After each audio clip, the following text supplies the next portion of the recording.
We live. We back at it again. United through music with another one. How you feeling? How you feeling today? Feeling good, feeling great. Oh, we're going live on a lot of things. Okay. Yeah, we live on the TikTok. We live on YouTube. And what you going live on what? Instagram or TikTok? No, I'm gonna go live on my TikTok. That's a bet. Let's get it.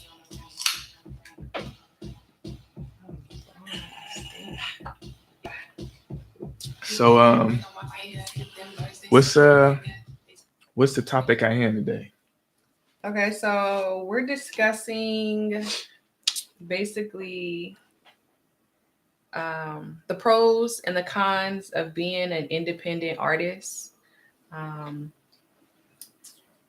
so yeah, that's what we're gonna dive into and get into today. What's the pros? What's the cons? So let's just jump right in. So first one, when you're an independent artist, you have control over your music. I feel like that's very vital because when you sign, obviously you lose your control. You're just there to make the music, right? Facts. You Yeah. become like more of a employee at task. That's crazy. You become an employee when you're making the your work. art. Yeah, when you're making your art. It depends though too. It depends on the situation and who you sign to. I feel like it every now and then you have certain instances where you might have somebody that just truly wants to like just fund your dreams and really just see you win, but that's very rare where they just give you that control and that freedom that most artists want. But yeah, it don't normally go like that. So just to kind of piggyback on that, they also have full control over distribution, marketing, artwork, messaging, deadlines, and a few more other things. Basically, they have free will to make decisions about their creative vision. And then basically, yeah. So how do you feel about that? Like, my opinion on independent versus, well, I'm gonna say this, like when you independent, it's a lot more at hand that you have to do.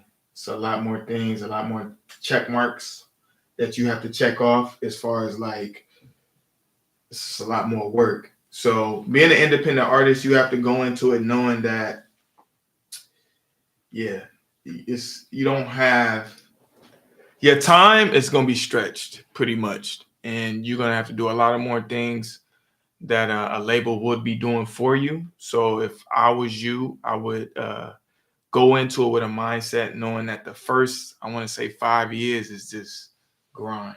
okay. It's kind of like owning your own business in a sense. It's the same thing. When you own your own business, you're going to be putting in more time than you would if you worked at a company. That's a fact. So yeah, I mean, but always look at it like this, like the long term results, if you can put in that work, is going to be way more beneficial in the long run. In the long run, just maintaining ownership and just being able, especially nowadays, being able to wake up every 30 days and seeing that money hit your account, to oppose to like on the other side of that, the flip side, if you sign, you're waiting for somebody to kind of cut your check. Yeah. So what about like 100% of ownership? Like, I feel like there might be some artists out there that they don't care about the ownership. They just want to. Not in the beginning until they realize, just want to get that check up front. I mean, I feel like that check up front is good, I guess, when you, depending on your situation, I should say that, because everybody's situation is different. Mm-hmm. But a lot of times when you get that advance, it 90% of the time turns around to bite you, because after the money's gone, you're looking around like, well, where's the next, you know what I'm saying? And if you don't have control of that, of writing your own checks, or when the money comes in, then you kind of look at it like it's a catch-22. Because if you didn't invest that advance, now you kind of in a situation where like you're at their leisure. Right. the whole, term of it or whatever the contract is. So it's like, so it gets tricky sometimes. But that's not to say it can't work. Some artists have great deals that they love and it works. It's a mutual agreement. But that normally happens once they put in the work and they go into the label with negotiating power because they put in the work. Like when you come into a label and you ain't put in no work, you don't have no negotiating power. So it's kind of like, look, do you want this or not? So opposed to like you come in, and so opposed to you come in and you got stats, you got numbers, made money, you could prove all these things, you got a proven concept. Now it's like, okay, bet. Well, they want to get in the car with you, so you can kind of more so put on the line what you want, the deal to look like. Yeah. You know what I'm saying? So you got more things in your favor, I would say. All right. Another pro is, let's see. Basically, another pro would be you enjoy all the profit. That's basically 100% of the profit generated from music, sales, shows, streams, endorsement, merchandise. It's all you. It's all profit. That sounds so good, but it comes with a lot. And I feel you reap the benefits of that later, like you said, like later on. Yeah, like a fresh artist in the game, like you probably not gonna really even see a profit. Even if you come in, look at it like this. Even if you come in the game, right? Like let's use Zaddy for example. You came in the game. This your first song. Boom. It hit in 6 months. Even if you're using these distributions like TuneCore or DistroKid, you won't even see the real results of that to probably 6 months. Yeah. Based off how it works.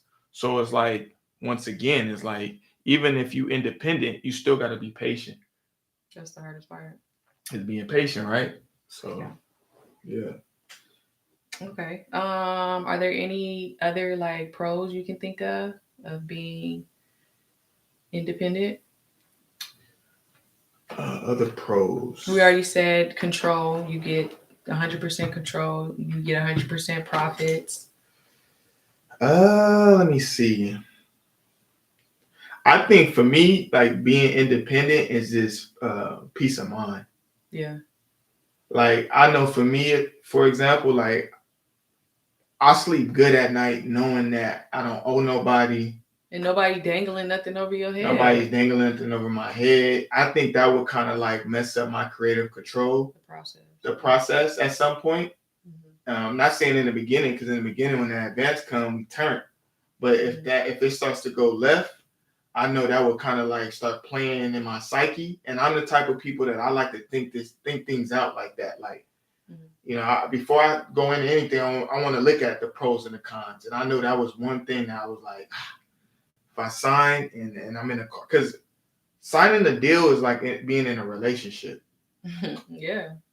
Like a business relationship. It's like a business relationship, right? And the first 90 days of a relationship is dating. It's dating. You know what I'm saying? But we've been together for like how long? Like ever? Like 19 years. So it's like we've been past that and we kind of know, what we to expect from each other. Mm-hmm. And when you getting into a deal, everybody talking good, everybody happy. Yeah, make it sweet. Sounds sweet. Yeah, and then that 6 months to a year hit, and you like, yo, like, when is the royalties gonna come in, or where'd the budget go, or can you extend my budget? And it's a lot of things that's like, no, and now you just sitting in a room like, damn, I'm kind of in the trick bag.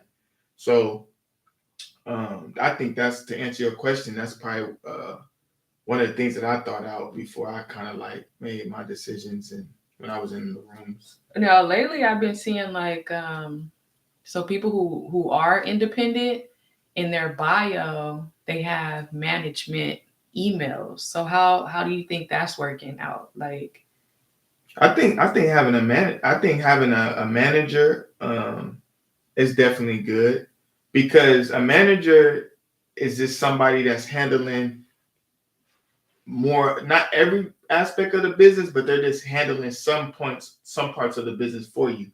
And I think that's good. That's just like having a team. That's not like really signed to a label. That's just having somebody saying, look, bro, like you said, every business has a CEO. They have a vice president. That's just having like a vice president, like, yo, these are the tasks that you take care of, and I'm going to take care of the music side and this and that. And I actually think having a manager could be very beneficial and important because it's like you could focus more so on the music while they focus on getting the endorsements, the deals, getting you on stages. So I would say, yeah, a manager and a PR. So you would be for that Oh as an yeah, for independent sure. artist. Oh, for sure, manager. Yeah, because now it's like when if you my manager, you kind of want to see me win. Yeah, because we all gonna eat. Yeah. You know what I'm saying? Yeah. Okay. So now let's get into the cons. The cons of being an independent artist. So basically, limited time pursuing the independent artist route. Um, Self-releasing your music. Kind Can of you spoke speak on on that. that? Yeah. I mean, this is basically if you notice, well, it's like a pattern. When most artists sign, it's bigger than life. They're everywhere. YouTube ads, everything. Because it's that ROI. They need to get their money back. They get their money back. And then what I've noticed is a lot of the times, not all the time, but a lot of the times is after like the first one or two albums, then the momentum starts to slow down. Now it's kind of like it's kind of like in sports. They call it red shirting. You know what red shirting is? Yeah. They kind of sit you down and like, bro, you're not ready yet. You're still on a team, but they don't need you right now. They don't need you right now. So niggas be getting red shirted. And what I realized with that is like, while you getting red shirted, your peak years of your career is going down the drain. Like, you know what I'm saying? Because music is very like inspo. Like as you getting inspired, as you feeling good, you want to create that and capture it in a bottle. But you want to release it too, because now when all that is kind of like in a library, it's kind of like you start to get frustrated. And when you get frustrated, it's hard to make anything as an artist. You know what I'm saying? So, but I don't know. Sometimes people come out with some hits when they really in their feelings and emotions. That might be. I mean, that's facts. That's true. But then it's like, but then how would you feel if you got some hits and you got some hits, right? Yeah. And I redshirted you for 3 years, and now you've been sitting on them hits for 3 years. Like you got some shit. Like, I think that's a big con right now because I don't know if it's some truth behind it, but my theory is like, so we got all these different labels, right? And so then I feel like the labels, they communicate with each other like, no, so-and-so is about to drop this song, hold that song, and then you could drop it in the next da-da-da-da-da. So I feel like I can see that. So I feel like they be shelving songs and shelving artists just because, because somebody else is about to drop a hit. Like I feel like it's a lot of that goes on because it's like I be seeing people like, they'll tease a song on TikTok or they'll tease a song on Instagram and it's like, give it to us. Like, why are you holding it? Like, and little do we know, it's like it's more political behind it. Behind the scenes. Yeah. I feel like that's a big con that goes on like as a being signed being signed. Yeah, I mean, it's for sure a lot of that because at the end of the day, a label has a roster. So it's like, let's go back to sports. If you had 15 players and you was a coach, right? You kind of know who your first star 7 players is. Mm-hmm. Like, your first 5 that's going to be on the court and your other 2 that's like they ready. Yeah. And the other ones, this is like if these other 2 get injured, I'll put them in. And so, like, that's how that really go. Like, it's really that simple. So it's like when you explain what you explain, you kind of just waiting for a nigga to get injured or a nigga to or momentum die out. And it's like, okay, you ready? All right, bet. And like you said, imagine you got some hits. You've been on the bench for like 2 years, 3 years. You get that call, right? You're like, yeah, all right, come play some in the office. Let's see what you got. Yeah.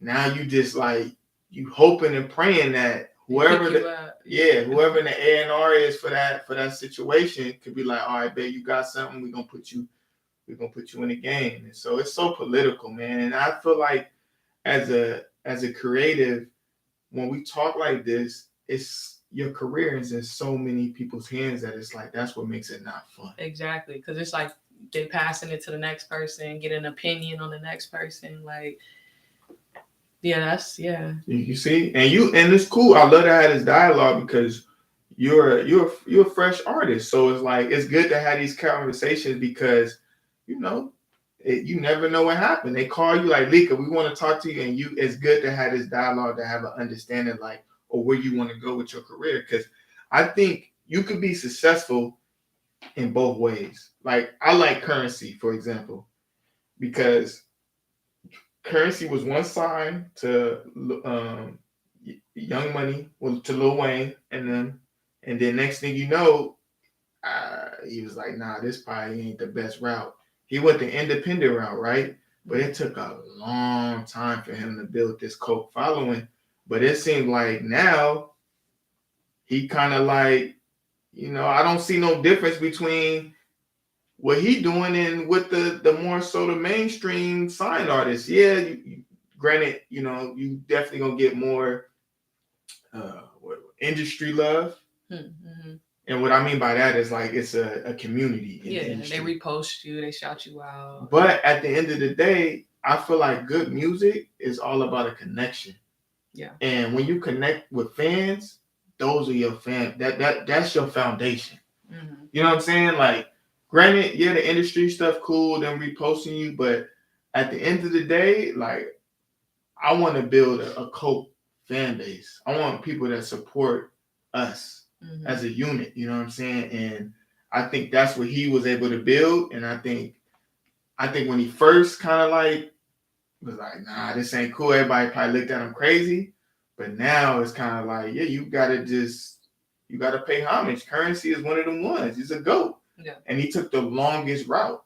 But I'm pretty sure, I'm 100% sure he's reaping the benefits right now. Yeah. So. And another thing too, like another pro, I guess, on the opposite side of that, a pro is I've seen you make a song, within an hour, and the next thing you know, the next day is posted, is uploaded. So I think that's a huge pro to being an independent artist, is because that 100% freedom is all in your hands. Like, well, the thing about that is like when you're independent, and I'm gonna give an example: Larry June, Currency. Being free, you have to leverage that. So the reason why Currency, Larry June win because they drop so much music. So even though they free, they don't just use their freedom as like, I'm chilling. Yeah, no, they use their free as dropping a song, make a song, drop a song. Momentum. Yeah. Momentum. Yeah. And so if you don't understand that, then it's going to be hard for you because that's really the cheat code. Yeah. It's like if you're going to stay independent and you're going to be free, you got to drop music, man, constantly. So I like that you bring that up because that's once we in here, we cooking. Yeah, it's getting uploaded. It's getting uploaded. You know what I'm saying? And that's how it should be. You know what I'm saying? Because if not, we just red shirting ourselves. If you think about it. So a con to being an independent artist. A con is basically so you have to start your music career. You have limited access or limited network of fans, industry contacts. Basically, you got to start from fresh. You got to build your fan base up. So that's I guess a con to being an independent artist. You don't have anybody pushing you. You got to kind of do everything yourself. But the key thing to that is you learn the game. And one thing about being an entrepreneur or owning your own business is you're not a real boss or a CEO unless you know your business. And so that's why I'm so adamant on, if you first starting as an artist, learn the game. Because even if you do go sign a deal, those first 2 to 3 years of you learning the game, I guarantee that deal that you sign is going to be way more beneficial to opposed to like you 6 months in, they call you in, you hype, you feeling good, you sign, you ain't know the game. You ain't know your business. Right. So it's like you got in the game, but you didn't know the play. You didn't know the plays at all. And you know what happens when you don't know the plays? You lose the ball. The other team. You know what I'm saying? Turnover. You know, it's a fact. I like that. Another kind is, well, I guess it kind of falls into that same category. You got to learn the ropes of the music business. Can be challenging. It takes time for experiences to learn the aspect of the business. I guess just taking that extra time to learn the business, taking away time from your craft. It's patience to learn all of that. And I told you, we live in a microwave society where everybody wants it instant. But one thing about it, babe, which one would you rather have? Would you rather have microwave or something cooked on the stove? I'd rather have something cooked on the stove. You know why? Because it's going to be way more fulfilling. Nutrients. It's going to be seasoned better. And I think like that's how you should look at your career. Yeah, that's a good outlet. Another kind, it can get expensive. Now that's the one that's like that's the number one. That's put an asterisk next to that one. That's the one I ain't got the answer, Sway, because it's like it's definitely something that's like it takes a lot of investment, but you know I'm a firm believer that, and this is just going into being spiritual. When you manifesting and you believe in something, God gonna find a way to make it work. Yeah, keeping that faith. Keeping your faith. He gonna make a way. And so like it's gonna be tested, trust me, a lot. But it's gonna work out. I know it will. Yeah. It's a fact. Trial and error, just figuring out what works, what doesn't work.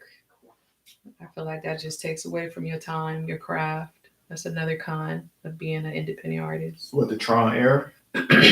Yeah, just basically like, just trying stuff. Yeah, just figuring out what works and what's not. But shouldn't we fall in love with that? I feel like that should be the fun part.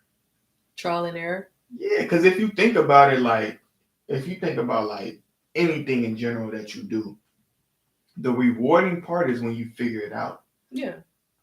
But the annoying part is bumping your head in the process of figuring it out. Yeah, but once you start to fall in love with just that part of like, I know I'm gonna get there, but this is about when I'm gonna get there. That's the part when like you start to realize life ain't really. It's like that's the part you start to seek. You know what I'm saying? At least for me as an artist, like whether it's clothing, whether it's music, whether it's that truck outside that we rebuilt. I remember when I first told you about that truck, it was like, you support everything I do, which I love you, but you was kind of looking like, I don't know. I was like, this is going to be a project. Exactly. But when we was done with it and we pulled it up and even now when we drive it throughout the streets, what's the response? I mean, everybody's looking at it. People are like, wow, what is this? Stopping. Yeah, or it brings back old memories for people. And so my thing is like that's what it's about. It's about that end goal. And it's about like as an artist, it's so crazy because you got so many components to get to the end goal, but that's what you should always kind of fall in love with. It's just knowing that it can be done. It's just you got to be patient and you got to keep carving at it. And yeah, that's at least for me, that's my thing. I like a challenge in life. Yeah. Okay.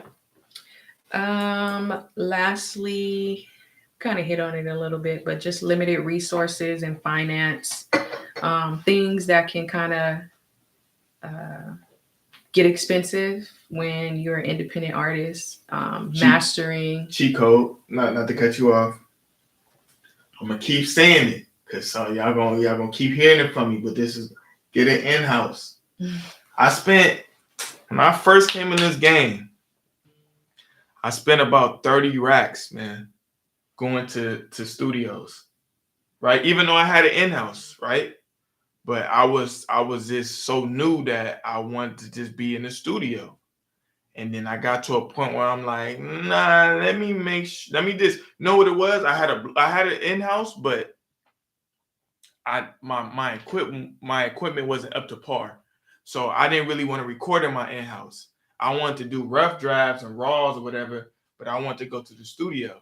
But then one day I'm like, nah, let me just go ahead and spin the bag. Give me the Apollo. Yeah. Give me the Slate. Give me the stuff that I could really like produce something here and then go get it mixed. And if it's any jewel I can give you, is you gotta have it in-house because it's gonna save you a lot of money. You still can go get it mixed. Shout out to my nigga Mike West. I'm gonna always shout you out because he makes all my music. That's my engineer. But you gotta be able to like make music efficiently at the house, man. So if it's any jewel I can give y'all, man, get an in-house studio because you're gonna save a lot of money.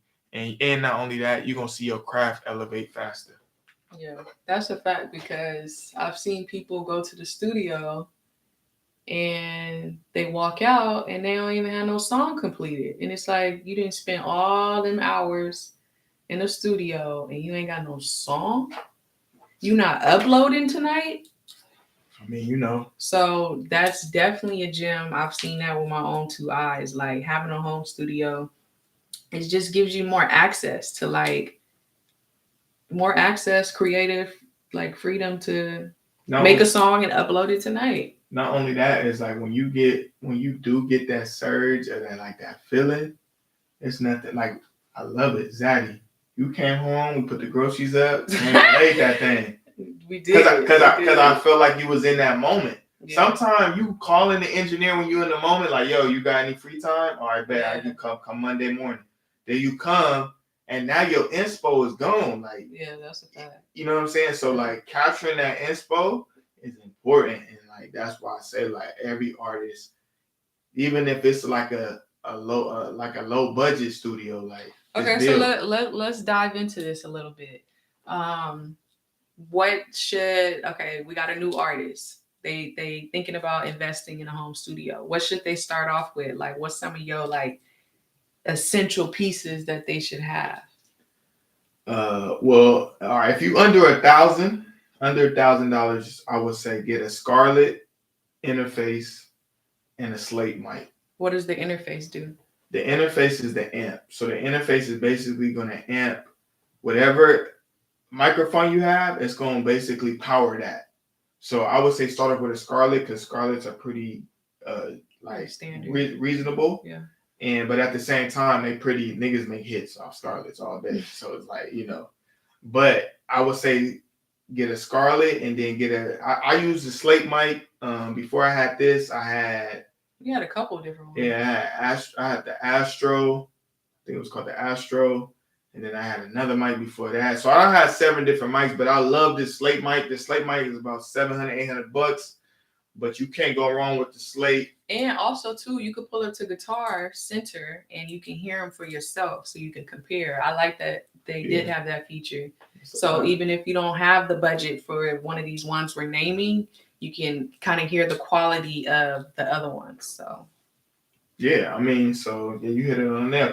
You could kind of hear your sound and your preference or how you like your vocal in the mic. For me, I just really believe the Slate is that boy until you get to like $1,500.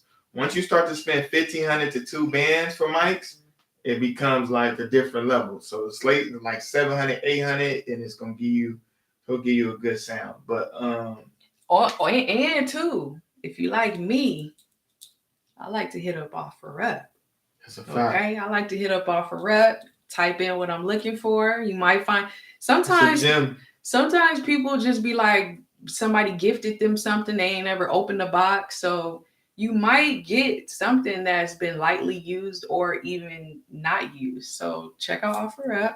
So that's a gem. But the microphone, the interface. And then you would need the program you would use to record out of. Now, I record out of Logic, but the industry standard, quote unquote, is Pro Tools. But for me, I like Logic because it's like Logic is equivalent to like I could compare it to like Android.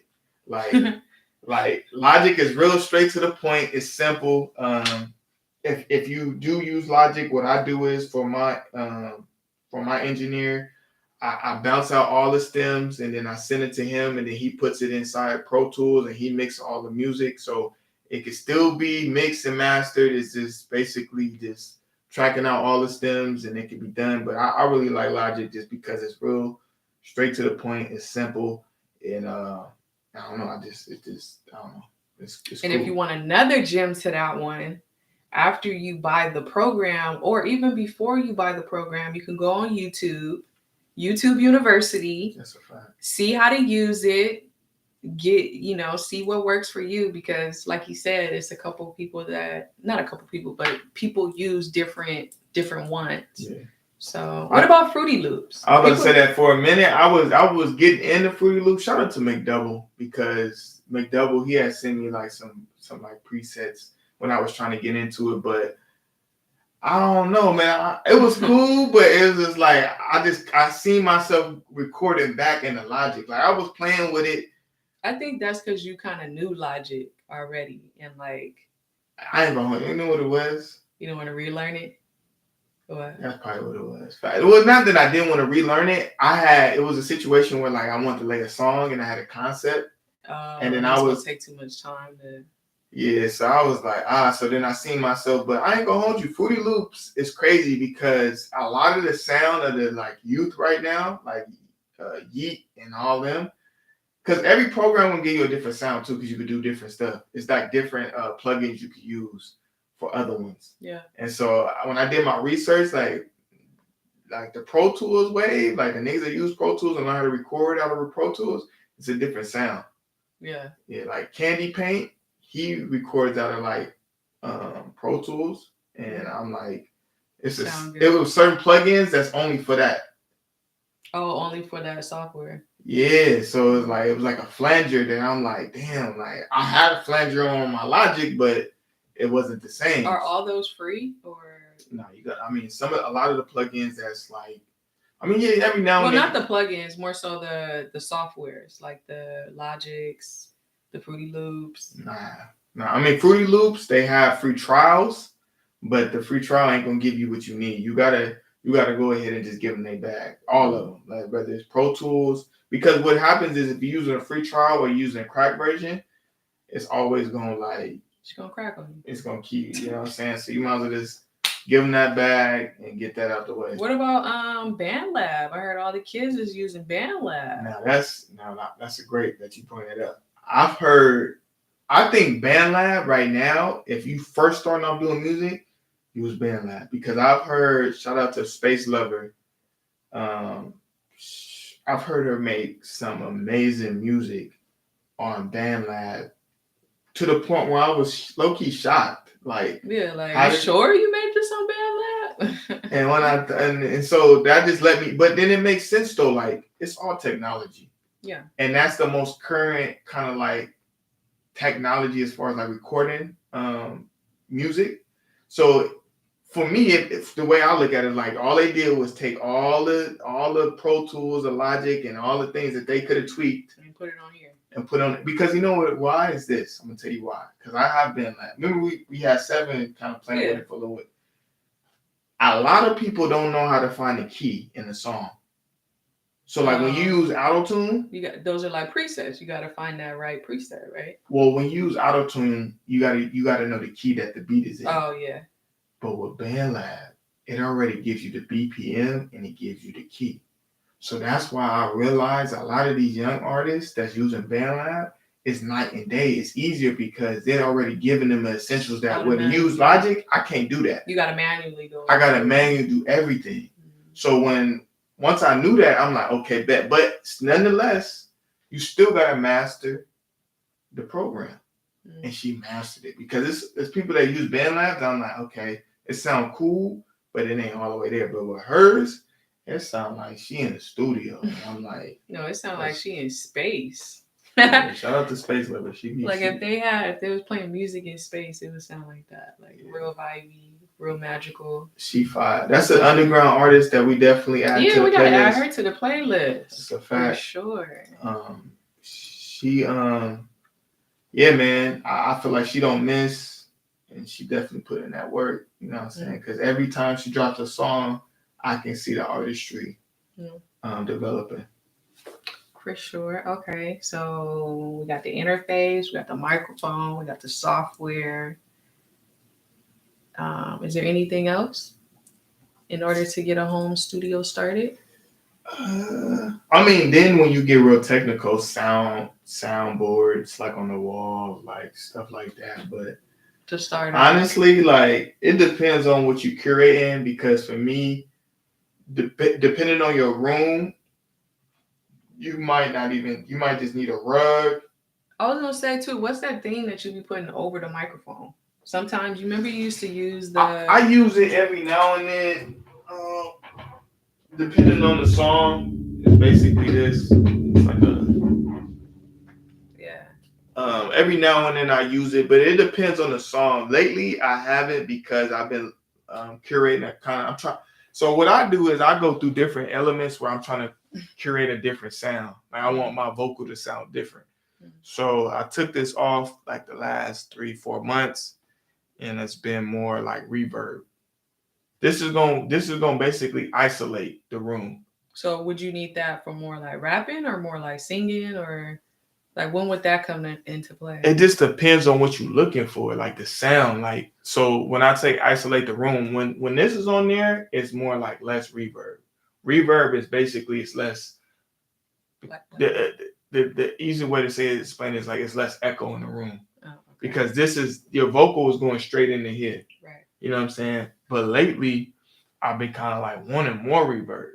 So it's like I took this off, and now it's kind of like you're getting more of like, you know what I'm saying, sound bouncing, which is like it goes back to like your ear of what you looking for and what you want to hear, you know. And I'm a firm believer like there's no like right or wrong way to make a hit. It's all about a trained ear and what sounds good. Yeah. So yeah. Okay. To answer your question.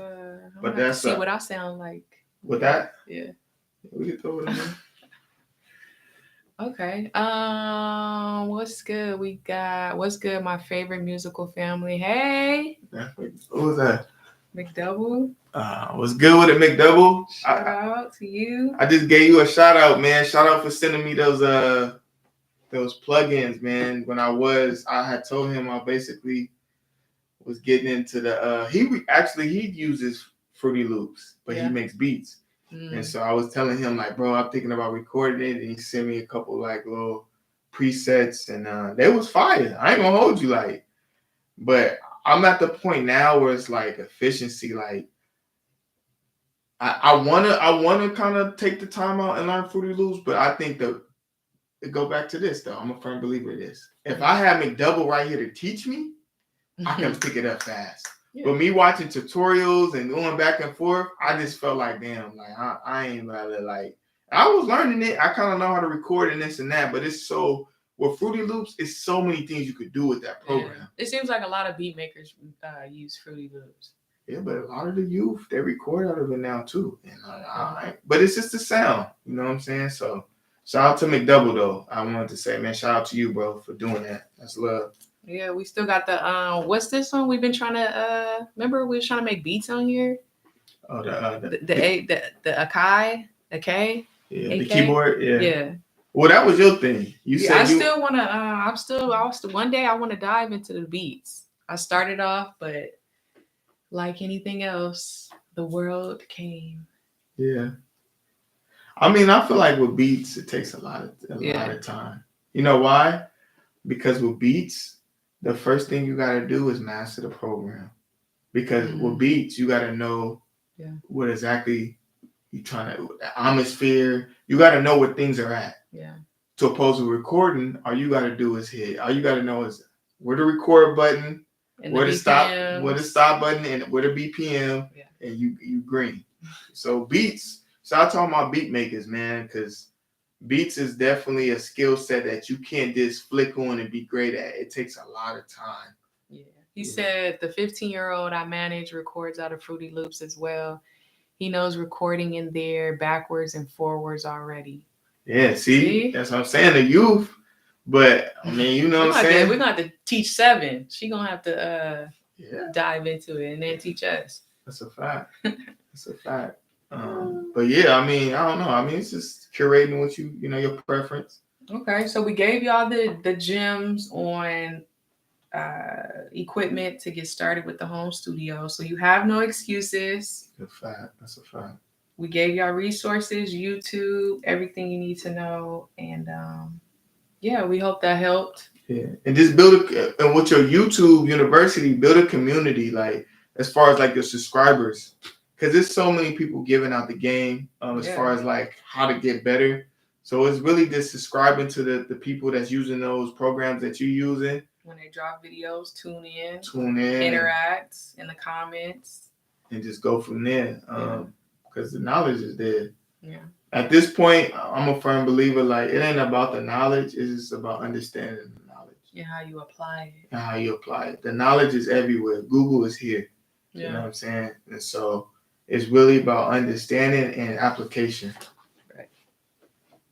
So yeah, there you have it. That was the pros and cons of being an independent artist episode. Shout out to my wife for like showing up and being consistent and being persistent. And yeah, man, that's just another one, man. Hopefully we was able to help you out with something. That's what we're here for, man. Like I just want to be able to give y'all some jewels. And if we can give y'all some jewels. And if we didn't hit on something that y'all still have questions about or want to know, leave us a comment, send us an email, unitedthrumusic7@gmail.com. And that's what we're here for. Here to help you out. Let's end on that TT Baby though. TT Baby. It's another song I came across. I added to the playlist. So we have checked down the description box. We have the link to a cultivated underground playlist. So let's get into this TT Baby. This is called High Fashion.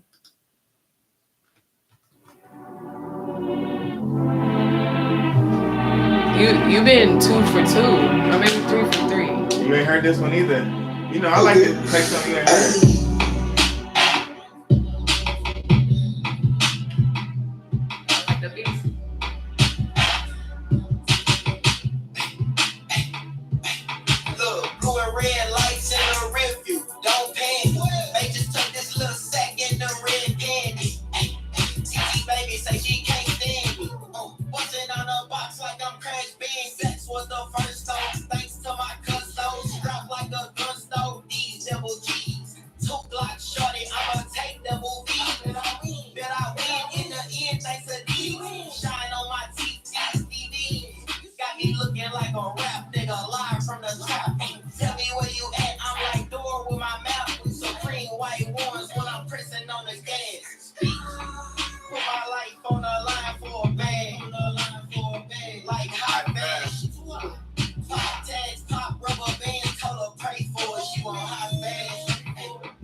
I came across that about a month ago.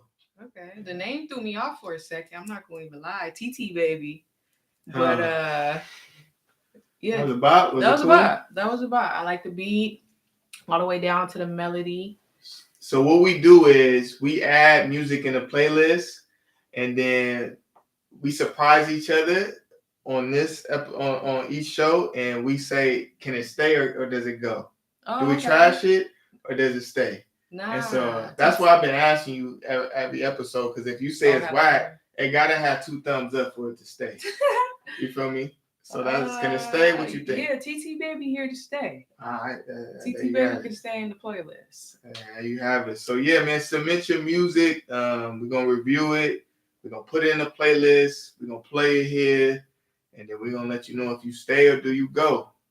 Yeah. So there you have it. Thank you for everybody tuning in. That was another episode.